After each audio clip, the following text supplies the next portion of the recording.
கனடாவின் பெரும்பாலான பகுதிகளில் இந்த ஆண்டு இலையுதிர் காலம் மிதமான வெப்பத்துடன் காணப்படும். இருப்பினும் ஒன்டாரியோ மாகாணம் மட்டும் மற்ற இடங்களை விட குளிர்ந்த மற்றும் ஈரப்பதமான வானிலையை சந்திக்கும் என கணிக்கப்பட்டுள்ளது.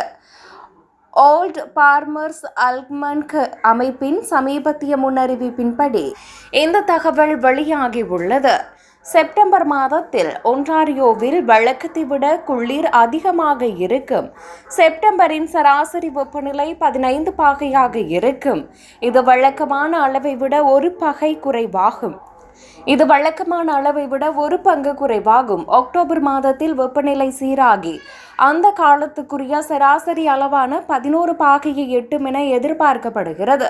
இலையுதிர் காலத்தின் பெரும்பாலான நாட்களில் குளிர் நிலவினாலும் அவ்வப்போது வெப்பமான காலநிலையும் அவ்வப்போது நிலவும் இந்த சிறு இடைவெளிகள் குளிர்ந்த சூழலை தற்காலிகமாக மாற்றும் என்று முன்னறிவிப்பு தெரிவிக்கிறது.